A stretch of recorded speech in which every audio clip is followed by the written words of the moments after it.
The Hedgeless Horseman here. It's April the 10th, 2024. I thought I would do a new video on First Nordic Metals, which has become my largest gold junior holding and is, I think, the largest gold junior holding right now in most of the hodl folios.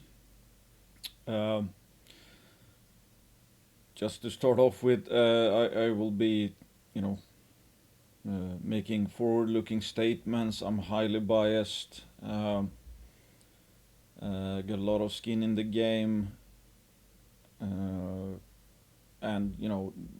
I'll say a lot of, let's say, speculative things, etc., etc. But I'm almost going insane just thinking about this case in particular, because I think there are so many facets of this case, which is almost a bit unique. But it, as always, it comes down to the price you're paying. That excuse me. That really, puts it into hyperdrive, because regardless of how good a case might look, there will always, at the end of the day, come down to price. The best stocks out there, or the best projects out there, the most de-risked ones, there are obviously a price level where they are not good investments anymore, even though it might be the absolutely best project in the entire world. At some price, they're not actually good investments. Yeah, that's how it is. Our opportunity as a value investor, specifically, what you want to is obviously get a sense what you think something is worth. Then look at what Mr. Market is offering you to buy a percentage of that company. And if you think it's worth a lot more than what you can buy it for, that's an opportunity by definition from a value investor standpoint. It doesn't matter, how the chart looks or anything like that. It just comes to price versus value. And yeah, as probably people might have seen who looked at my CEO forum chatter recently, I've talked a lot about First Nordic. I haven't been, I think, this excited about a story since. Well, I don't think I've pounded the table this much since maybe Snowline or Magna Mining.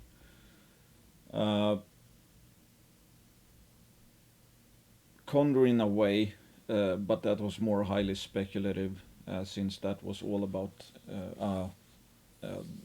discovery drill play, much more high risk. I think First Nordic Metals, mainly thanks to the Barsele deposits, their 45% interest. And I'm hoping they will be able to acquire 100% interest from Agnico, like Barsele tried to do in 2021. But the jury's still out on that one. I don't know if it makes it easier or harder, given where gold is trading. Because, if this project made sense at $1,300 gold, imagine how much sense it makes at $2,300 gold. And that's, despite the fact that Agnico Eagle is much larger now, I think it's on par with Barrick Gold. Anyway, so how many projects, and this is like an honest question. How many projects juniors tick all these boxes? Tier 1 jurisdiction. Is Sweden a tier 1 jurisdiction? Absolutely one of the highest ranked countries in terms of rule of law. Extremely, civilized. It just, I think, goes without saying. Sweden is a tier 1 jurisdiction, absolutely. The pet peeve with Sweden from a mining perspective has been that there's been a lot of red tape, and sometimes the Sami people with the reindeers. I mean, I guess that is the equivalent of the Indian tribes and Aboriginals in, well, the Indian tribes in, let's say, North America or especially Canada, and the Aboriginals in Australia. Still, I mean, I mean, Canada obviously has, the Indian tribes and all that, and that still is considered one of the absolutely top jurisdictions in the world. Miners love to go there. I mean, that's basically where a lot of the M&A activity has gone. So, all things considered, I absolutely think Sweden is literally a tier one jurisdiction. Uh, Infrastructure for Barsele, extremely good, which we're gonna look at soon. Locals pro mining, yes, I mean the Dragon. First of all, Botten exploration is expected to start producing in fall, which is 10 kilometers, I think, east of Barsele. So there's proof of. It's a very small project, but there's proof of mining getting permitted. A mine getting permitted in the very recent past. And again, Dragon Mining they had already produced from their Svartliden deposit, which is not far off, and they have a plant there. They will try to get their 1 million ounce Fäboliden deposit in production.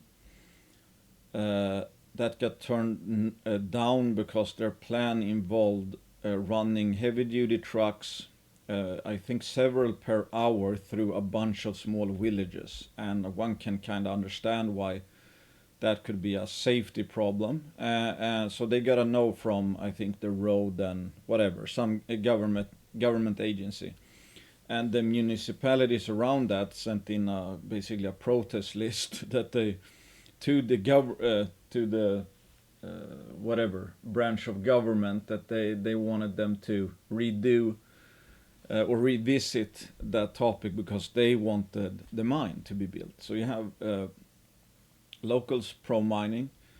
This is a multi-million ounce project at Barsele. Probably at least 3 million ounces if I had to guess. I mean, former management team thought it would become 5 to 10 plus million ounces, given that they have explored around 3 kilometers of what could be a 8-kilometer long zone of interest, and that's only in the Barsele main project, and that excludes the VMS potential, which Agnico has been mostly drilling with their maintenance drilling.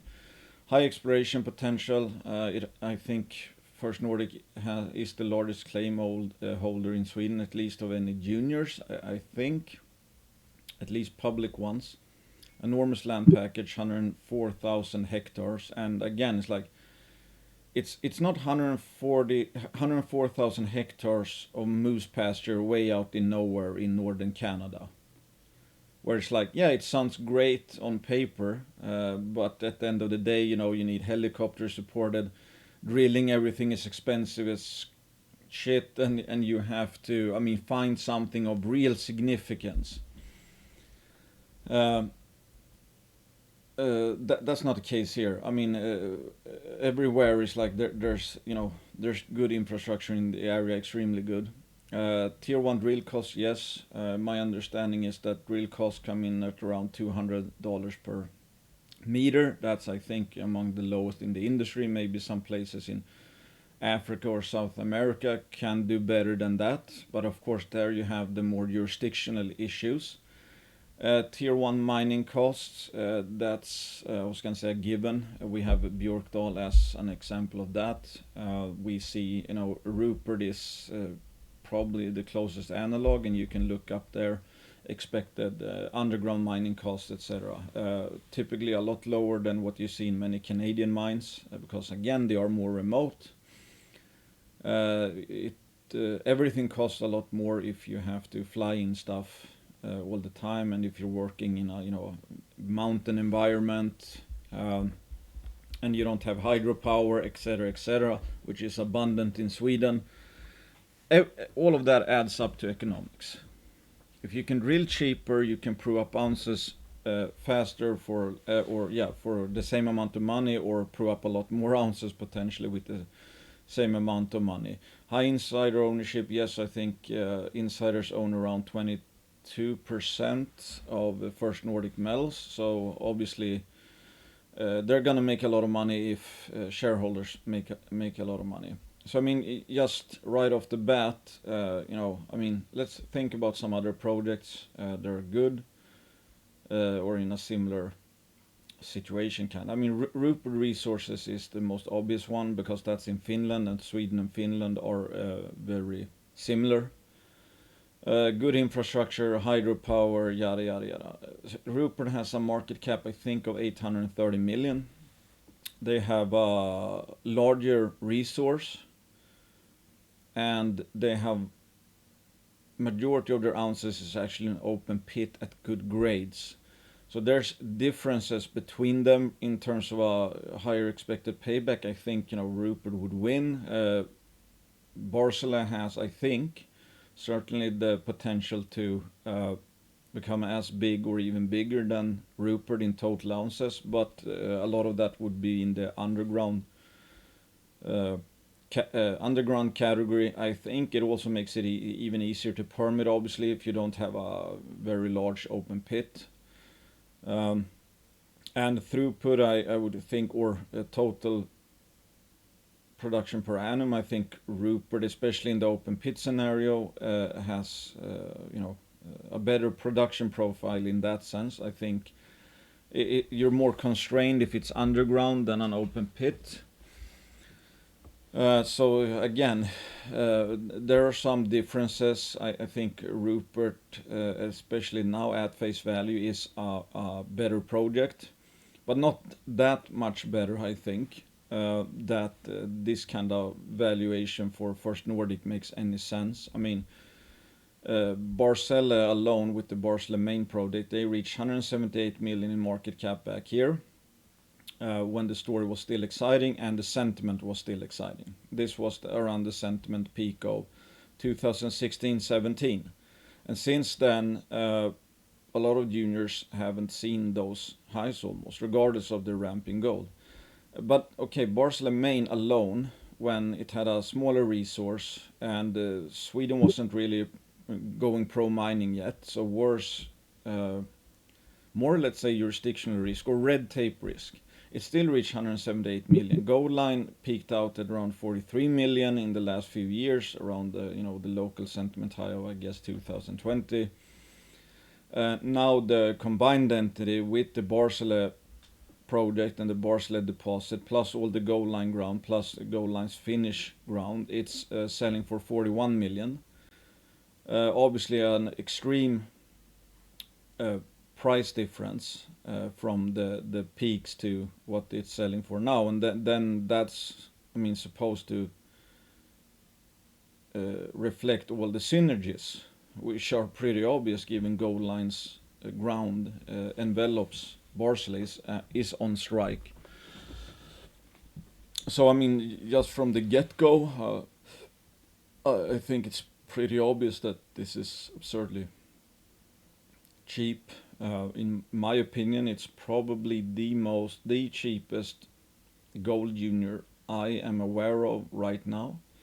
And I can look at other stuff. There's like, are there deposits in, let's say, Canada that have more ounces in the ground? Yes, there are.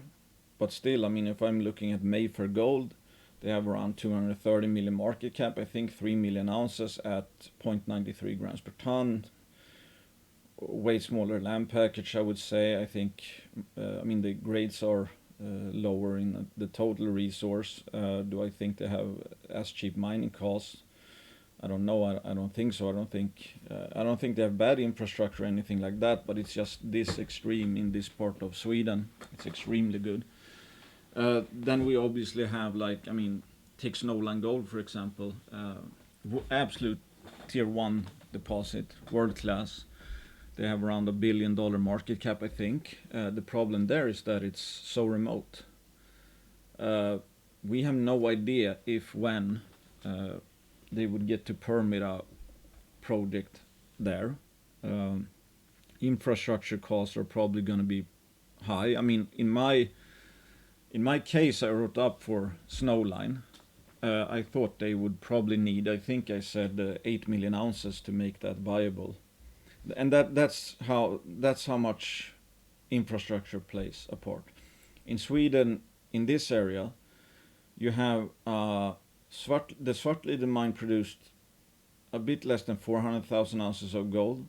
The Botnia project on paper has a production profile of 30,000 ounces in total. Obviously, if you found anything like that in most parts of Canada, there's no shot that quote success is actually monetized. I mean, you can monetize that. So it's actually paper value, but not real value, because that's never going to get built. Those ounces in the ground are never going to come out. Here, it's an extremely low threshold for success. So even if you found something that would, in many places of Canada, you would need to find a multi-million ounce deposit with maybe very high grades, relatively speaking. That might become viable. In this part of Sweden, again, if you find 500,000 ounces, that could be a mine. So the threshold for success is obviously extremely low in this part of Sweden. And if you already have a multi-million ounce project that works today, certainly works at today's gold price, and it probably works good at much lower gold prices, all other discoveries, let's say, that's icing on the cake, because you already have something that's probably worth mining, and in that case it's probably worth quite a bit. So I think, when I've been thinking about Bars Land, I kind of got reminded of. I think we're in a somewhat similar situation as what happened in Montage Gold. As I write in this article, I had been a shareholder of Montage for quite some time, but they did, in my opinion, transformational transaction with who was it? I think it was maybe Endeavor, and anyway, they did a deal where they had the Coney deposit already, which was like on a standalone basis. That looks like a mine. I mean, that's a mine in itself. But they did a deal on the land package around it, so they greatly expanded the land package. They got a lot of de-risk targets, etc., etc. A lot of potential for satellite deposits. And my case was that, and they got ounces in the ground as well, inferred ounces in the ground. So it basically beefed up the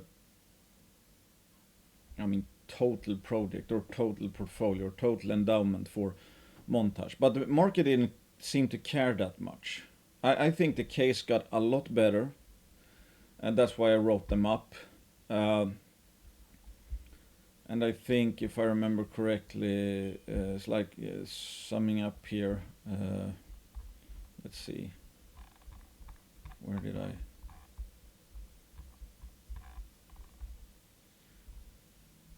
I'm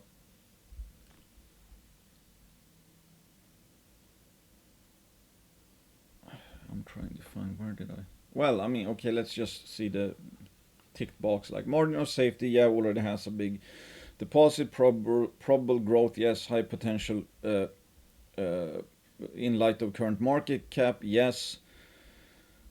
Let's see here. What did I? My conclusion basically was like pretty simple: hold until this team has hopefully created so much value that I ask myself, how could I bought this for 100 million in 2022? Now it's at $303 million. And the funny thing is, like, as you can see, it's like the market didn't care too much. And obviously the big and smart money, they're not buying typically in the open market because the volumes have been so low. Well, okay, they have been prodding along. They have been drilling. Again, I think that was a transformational transaction not too long ago. And according to the market, not much happened. And then all of a sudden, but like recently, they announced a placement, a financing, $35 million, which is not a small amount. And the Lundins took a big chunk of that. I don't think they took all of it, but a good chunk. So there you got the external vote of confidence, because obviously the project itself did not change from February 20 to today. The intrinsic value of the project was the same, but the market cap or the share price is almost 100% higher. It actually went up on dilution because they got money. The market got the vote of confidence. Okay, Lundins think this is a good project. I mean, the key is obviously if you can be front running, if you can spot that, hey, yes, this is actually very undervalued, not needing a third party validation. I mean, in the cases you're right that it's way too cheap. I mean, when it gets obvious or people become convinced it is cheap because a financing is announced and people see, oh, apparently there were a lot of pent up buying pressure. Then all of a sudden, everything can change. Even though, again, the value didn't actually change, but the way people view the project or the case might change completely just from other people saying that, hey, we want to put in money into this story. Because I mean the volumes are not large enough in most juniors that, again, the smart money or the big money they're not buying in the open market typically. They're going to be buying in financings, and you could see that in like I-80, for example. It's like, oh, it lagged gold big time. All of a sudden, $100 million wants to get in. So I mean, if you believe the share price, you would think that, oh, not much has happened. All the I-80 is drill success. I mean, it might not be cheap because the market isn't agreeing with you. All of a sudden, you see that, oh, $100 million actually thought this was a cheap case. I hope you get my point. It's like this market right now is driven by retail people mostly, and it makes absolutely no sense. So if you're right, sooner or later you might be very well rewarded if you are indeed one of the few retail that actually believe something is cheap, and it's just the market that has yet to catch up on it. That's my point. But let's look at this is the new presentation. Here you see the land package. Here's the Skellefteå VMS belt. Here's the Björkdal mine. A bunch of mines have been mined here. This is the VMS trend, and that kind of, they are finding VMS at Barsele. So obviously there's VMS potential here as well. I don't know, I think they actually wrote that in a presentation that they believe that maybe the Norra VMS potential extends to at least Storjoktan, which would be on strike with the Skellefteå VMS belt. This is basically where Boliden got its start. The Boliden mine is somewhere around here, I'm pretty sure. It's not mapped out here though. Here's the Fäboliden deposits. That's 1 million ounces. This used to be in production. I think Botnia's mine that is set to get into production in the fall is located here, I think. And so this was the mine that got turned down because they were gonna run a bunch of heavy-duty vehicles through several villages to Svartliden, and the locals protested because they wanted a mine to get built.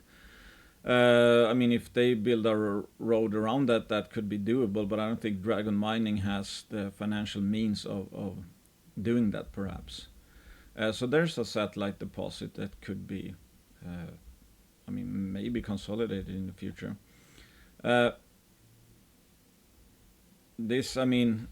When most projects, when you read something about national, when it comes to most projects, it's typically that it's close or in a national park. The Barsele deposit actually delineated, yada, yada, designated to be of national interest to the country of Sweden. National interest, not national park, national interest. Means that demands are placed on sustainable value chains, yada, yada, yada. Judged to be a deposit of national interest, must be identified, delineated. So basically what it says is it's not a law per se, it's a recommendation from SGU, which is the Swedish Geological Survey. It's a state entity. Basically, their recommendation is that nothing should, or the ground around Barsele, the main priority should be for a mining venture to happen there. Nothing should be allowed to, let's say, get built, whatever, that would hinder the development of a mine here. That's the recommendation. So think about that. I mean, how many projects have that? Most of the cases, it's the opposite, really. So that kind of, I think, speaks volumes. I mean, if it's of national interest, it's probably not worth a low amount. Why else would they, care about going through this process? Why would Agnico push this? How would they get a green light? If it was immaterial, it wouldn't be of national interest, obviously. Here's on the local perspective. This is where permission, the company Dragon Mining was denied permission this summer to mine gold in Fäbodliden. Safety risks that heavy ore transport through several villages would entail, as well as negative consequence for the area, as already stressed reindeer husbandry. That's the Sami people. The company was unable to demonstrate that the mining operations would be conducted in an environmentally acceptable manner. Dragon Mining is a bit weird. I think they're like listed on the ASX, but it's a Hong Kong entity somewhere along those lines, and I think they have a market cap of around 23 million CAD. I mean, they feel a bit sketchy, if you know what I mean. So I don't think they care too much, and they don't have the financial means, whatever, to, build a road around it or something. But this is the more interesting part, in my opinion. Now the municipalities of Lycksele, Storuman and Vilhelmina are sending a joint statement to the Land and Environment Court and asking it to take up the issue. The reaction has a negative impact on the region, it's claimed. And mind you, a mine means jobs and would also contribute to the green transition, according to Lycksele Municipal Council Roland Sjögren. Gold is used among other things in telephones and computers. I mean, it's not often you see something like this. The rejection of a mine has a negative impact on the region. Obviously, especially that goes for South America and North America and Western jurisdictions. It's typically the locals saying it has negative impact on the region. They're saying not having a mine has a negative impact. So you kind of get a sense that the people here would be happy to get jobs, would be happy to have a mine and work in a mine. And this is the infrastructure picture. Here's Vilhelmina, which was mentioned in the in this case here. Let's see here. Storuman. And Storuman is up here. Here's Barsele. Here's Barsele. And these gray lines here with, I don't know what you would call it, but that are a bit striped, that's railway. That designates a railway. The green here is a highway. So you have a highway and railway passing just south of the Barsele deposit. Here you have the Storuman Airport. Here you have Vilhelmina Airport. Here you have Lycksele Airport. In most deposits found in Canada are nowhere, most deposits overall are nowhere close to having this kind of infrastructure. This is extreme. This is extremely good infrastructure. If you would pick a place, it's like if you would find a deposit, where would you want to find it? It might be exactly in a place like this. because this is not densely populated, but it has all the infrastructure. Here are some hydro power stations. I'm assuming this is correct. I got it from, I don't know, remember what the site was called, maybe hydropower. Here's the Barsele deposit. Here's the highway and railway you saw. You have power lines running through the Barsele project, and here's again, regional hydropower stations. One is just to the south, two to the north. Along here, there's 5. And there are a few things that are cheaper than hydropower. Here's from the government perspective, jurisdiction perspective. This is Ebba Busch, and she's been in the news a lot about mining and wanting to bring back mining to Sweden. And of course, I think that's partly EU breathing down Sweden's necks, or everyone's necks basically. Because I think recently some law got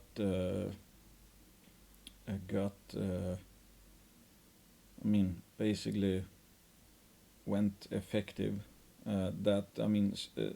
Europe is aiming to have, I think, 10% domestic production of some minerals, and you can you can Google a bunch of.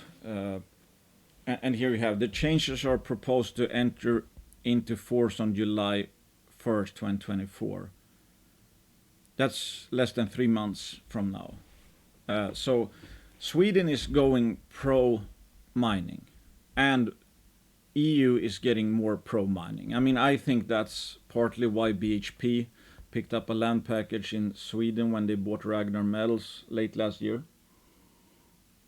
I've talked to fund managers who've been saying that there's quite a bit of capital that's getting ready for, to invest in European mining projects on the back of these efforts out of EU, and I think Sweden is going to become harder, especially if they also, fix the red tape.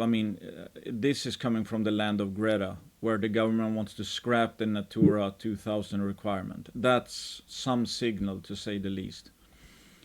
Here's, of course, the margin of safety, and this is just a snapshot view. Agnico Eagle basically hasn't been that active here. They've only averaged, I think, 5,000 meters of drilling per year, and that's mostly spread out, testing other places. Yes, they drilled the Bonanza zone, for example, in the Avon zone, which they didn't follow up on. So they just needed to spend money to keep the claims in good order. So they mostly have just prodded places, looking for VMS, looking for maybe some other satellite deposits. They drilled a bit at Riesberget, etc. So apparently like 5,000 meters was enough, and they did other work too as well, I think, like bottil sampling and stuff. But no one has really drilled this seriously since, I think, 2020 or something. So the last 4 years, Barsele became one of the most boring stories around, simply because the lack of news flow. This deposit did not get any worse in the last 4 years. So it basically was a boring discount, because this is not closed off in any way, shape, or form. The average, I think it's okay. It doesn't say the average depth, but this, I think, is 500 meters. Geophysics suggests similar granodioritic host rock, at least 2 kilometers depth. This is an orogenic system. They can go down for kilometers. This is not closed off. You see, they're hitting their hits at deep levels, and that's still, quote, just a kilometer. There are mines in the Boliden belt. I think they're down to maybe 1.2 kilometers. So this is wide open at depth. pretty much everywhere. I think it's open in, between zones. It's open along strike, and that's just around the main Barsele deposit. And this resource estimate was done at $1,300 gold. Basically, this is the gold they thought would be economic at $1,300 gold. That's what the resource assumed. Now it's at $2,300 gold. Do you think some other hits in here, you could lower the cutoff grade maybe, and more gold would be profitably mined at $2,300 gold, obviously. But it's like, I think what I take away, or the most significant thing, is that they believe what we're seeing here was going to make money at $1,300 gold. That's margin of safety. Anything almost makes sense at $2,300 gold. But I'm not too keen on pure optionality plays, where it's like, yes, a mine might work for a few years around the top of a cycle. I think this should work at much lower gold prices. I think this probably works through maybe an entire gold cycle, simply because how cheap it is to mine in Sweden. Recoveries are great. I mean, 50 to 60% traditional gravity circuit, that's the cheapest form of recovery there is. I'm pretty sure. Maybe heap leaching is even cheaper actually, but that you don't do with underground. Exploration potential, I mean, I would say obscene, kinda. And again, you have options as well for consolidation. The scale bar here is not something you see with a lot of juniors. And again, I would just point out that this is basically, everything here basically has good or extremely good infrastructure. It's not a moose pasture belt way out in nowhere. To find satellite deposits here. I mean, who is to say that Barsele, this is an underexplored area. Sweden is underexplored, kind of like Finland and what is behind the Finnish gold rush. That it was close to foreign companies. I think Sweden was close to foreign companies up until the 80s or 90s, similar to Finland. And you can see how many discoveries they have done in Finland as soon as modern mining exploration companies got a chance to actually start drilling and do work. I expect the same here. And this is an enormous land package, and there's a bunch of gold in till anomalies at Påbäcken, for example. Drilling highlights, again, nobody's really seen any of these hits. When these kind of results hit the news wires back in 2016 to 2020, this was one of the hottest stocks around. Since they only drilled 5,000 meters and didn't really drill the Barsele main deposits, and did more wildcatting and early stage exploration drilling, these kind of assay results did not enter the market. That's why it got boring all of a sudden. But let's say if First Nordic gets Agnico to relinquish operatorship, and First Nordic can start drilling not only the Barsele deposit, I think they're gonna do a lot of exploration drilling, because I mean that's a competitive advantage. If you can drill for around $200 a meter, you might. I mean, exploration makes total sense. Drilling overall makes total sense. You might be able to drill 3 times the meterage that a typical Canadian gold junior can drill for the same amount of money. That is a huge competitive advantage. I would like to see a lot of drilling. I mean, just think about it. If for $1 million they could drill 3 times the amount of a typical Canadian junior, that they can drill at $1 million. I mean, that's 3 times the assays at face value, amount of assays, or amount of holes, I should say, at a given length. Yeah, I mean, this is such a big sleeper. I think Sweden is a big sleeper. Europe is a big sleeper. Sweden is a big sleeper, and Sweden happens to be the biggest producer of metals and minerals in Europe, and has some of the absolutely best mines in the world in their category. Aitik is mining super low grade open pit. The Kiruna iron ore mine in the north is the most efficient underground iron ore mine in the world. You have Björkdal, which is mining grades that nobody would dream of mining in most places of Canada. You have Garpenberg mine, which I think is the most efficient underground polymetallic silver zinc lead mine. We have Sandvik, Epiroc, ABB, Atlas Copco, some of the world's best mining equipment manufacturers. And we have, 1,000-year history of mining. Even more on the exploration upside. Påbacken, again, this is why Tash joined. And you can't see it here because the resolution is quite poor. It doesn't have the scale bar here actually, but here you have 20-kilometer scale bar. That's the Storjuktan project. So this is 50 kilometers of strike. Klippen, not a scale bar here either, but I think this anomaly is like several kilometers long. Has seen some drilling, but it's my understanding that I think because it's Bottentil anomaly, because there's been the ice age was, there was an ice age in Sweden. So sometimes, it brings material with it. So you don't really exactly know where all the gold that got shaved off from some hard rock source actually, where you find the gold might not necessarily be exactly where the hard rock source is. But these are very large anomalies. I mean, this for sure, Påbacken alone could be a company making project or a flagship project for a junior. Storjuktan could be as well, because just the scale. And again, you have the low threshold for success. Well, here's Rupert's resource. Here you can see underground, here indicator underground, 2.12 base case. And here you see the cutoff rates. You don't see these cutoff rates in most places of Canada. This you can see in Scandinavia. Here you have an inferred underground 1.39 and 2.18. Let's see.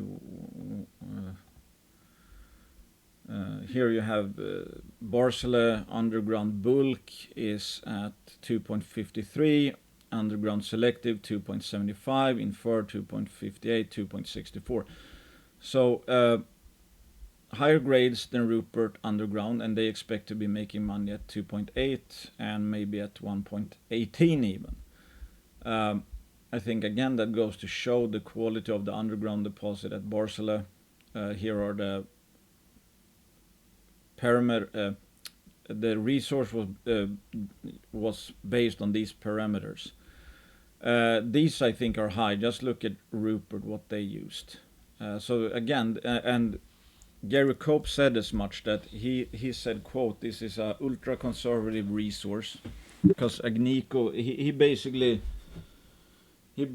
said that the resource is much closer to reserves than actual resources, meaning that Agnico was very conservative, pessimistic with their assumptions. You can rewatch the Deutsche Goldmesse presentation by Gary Cope. So if this was in a junior's hand, this resource would probably be a lot bigger on paper than it is, because again, this was so conservative, low gold price, higher mining cost than it probably will be, etc., etc. So this is a snapshot picture of this is not drilled off. So this is a snapshot picture, and it happens to be, in Gary Cope's own words, an ultra conservative snapshot picture.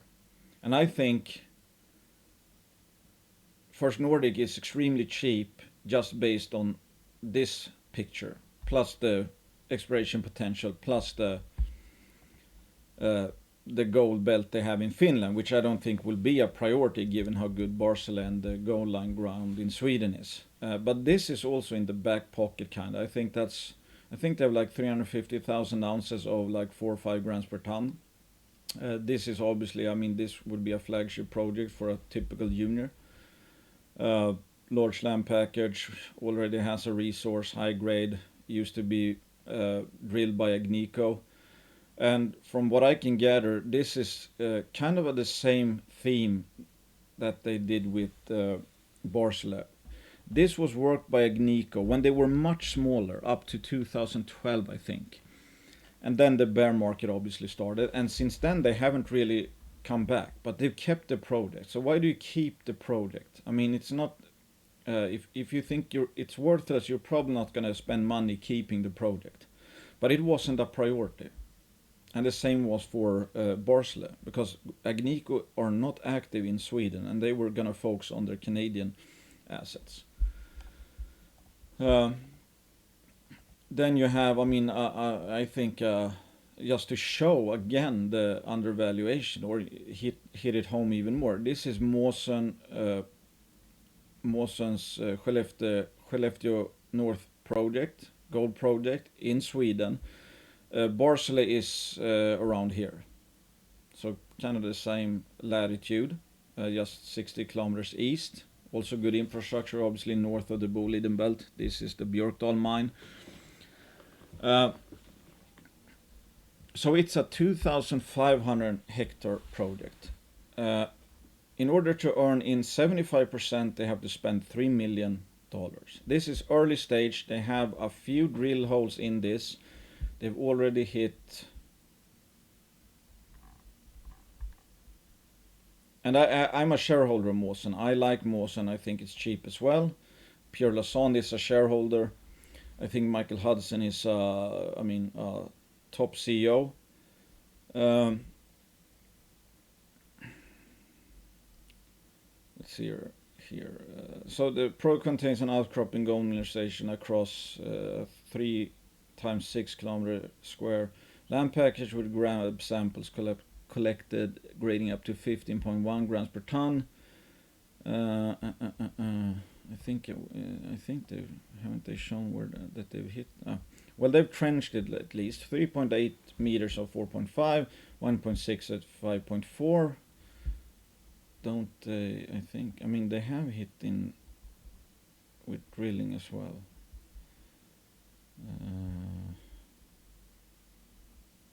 Maybe they don't. I'm pretty sure they hit like 1.5 meters of like 15 grams per ton, but it doesn't seem to say. You would have to look through the news releases, I guess. So this is again, it's like a 2,500 hectare early stage project in northern Sweden, basically in the same region as Barsele, just off to the east. And they're having to spend $3 million to get 75% interest. To get 85, they need to produce a PFS. That's obviously an expensive thing, and in that case they get 85%.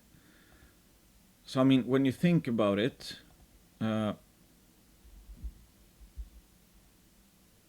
First Nordic, this is basically where Mawson's 2,500 hectare project is. Early stage gold exploration. This is 104,000 hectare, mostly early stage gold exploration ground. And it's going to cost Mawson $3 million to earn into 75% of 2,500 hectares. How much is just the exploration potential worth at First Nordic? Even if you throw away the Finnish gold project, the Finnish gold belt, even if you throw away 45% interest in a multi-million ounce gold deposit, the largest undeveloped gold deposit in Sweden, just the exploration ground, how much is that worth? We know Goldline hit 43 million when they didn't have Barsele. We know Barsele hit 178 million when they only had Barsele and not the other exploration ground. And now the whole thing is selling for 41 million CAD in the open market.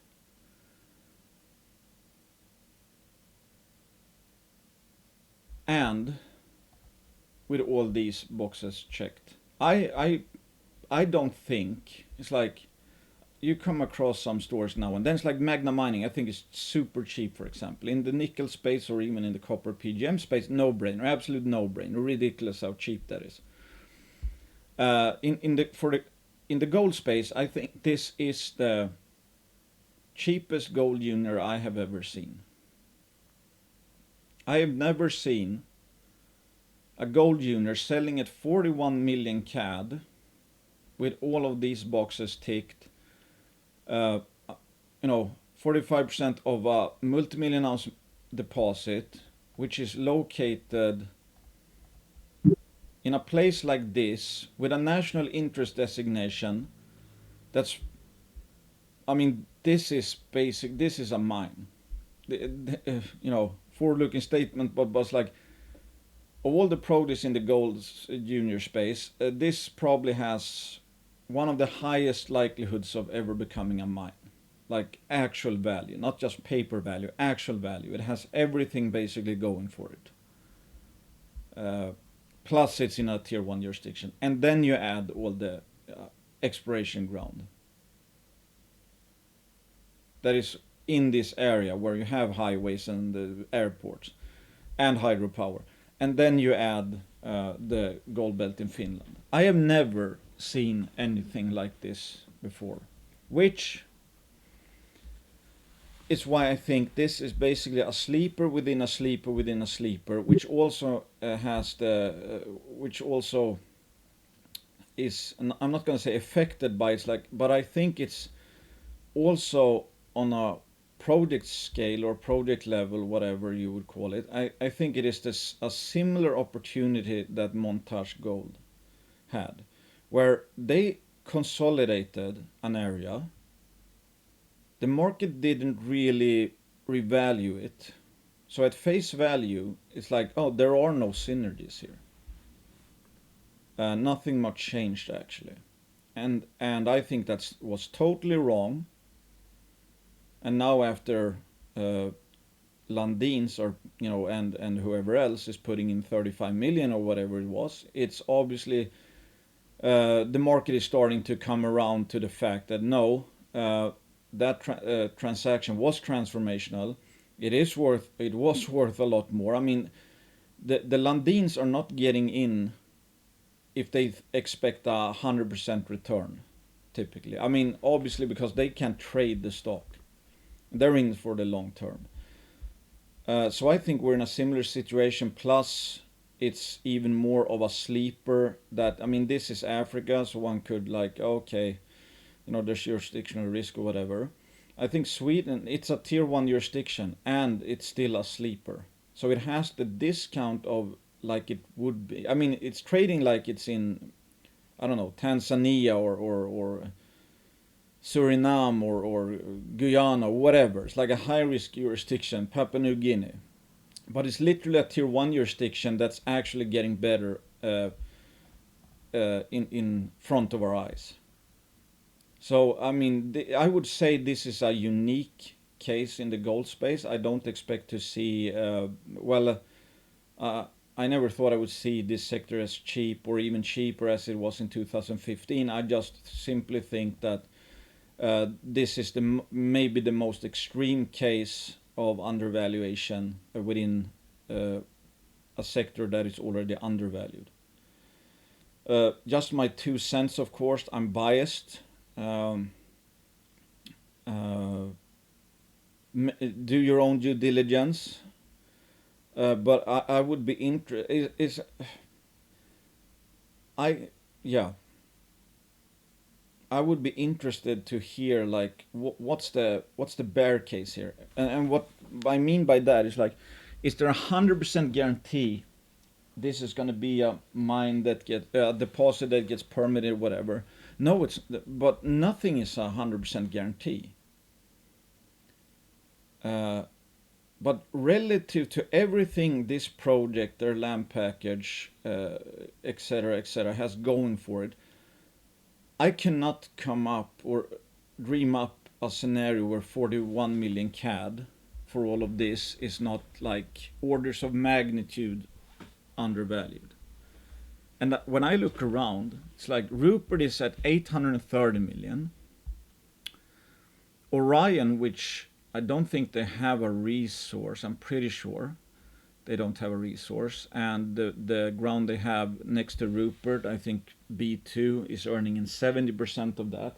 They still have a market cap of like 93 million. So I mean, in my book, First Nordic has 45% of what could become something along the lines of a Ikari deposit. Not as good on paper right now, but like a tier 2 project at least. So maybe, I mean, at these gold prices, I think Barsley would obviously show a NPV of way over $1 billion with very good IRR, relatively low capex and all that. So a high, a top quality project at these gold prices, obviously. But let's say 100% ownership, how it looks today or whatever, or how it's going to be. I mean, if it becomes a 4 to 5 million ounce deposit, that could be, I think, worth easily over $1 billion. But let's say 500 million, 100% ownership. So almost half an Ikari. That would make 45% of that worth, over 200 million today. And again, it's like, my point was that you have Ikari, which is like a margin of safety play, where they have a deposit. They have that's the thing with First Nordic. No, I don't think anybody really gets how good this deposit is because Agnico never did a PA. They haven't done a PA. If they were gonna, if they decided, okay, we're gonna enter Sweden for real, we're gonna set up an operation, we're gonna enter Sweden, they would do the PFS and bring Barsley to production. But if they're undecided on that, they're not gonna do a PA. They're either gonna build it and then they're gonna, first do a PFS, or they're not gonna build it and then they won't do a PA or a PFS. Because that costs money. So, you have, again, Rupert worth a lot more, multiples of First Nordic, even if you imply, or even if you assume the 45% interest. And then you have Orion, which is more like, I was going to say the exploration version, where it's like they don't really have that much margin of safety. They have gold hits. They, inferred they have obviously gold in the ground and all that, but they don't have a mine. First Nordic has both. Huge exploration potential, akin to, let's say, Orion.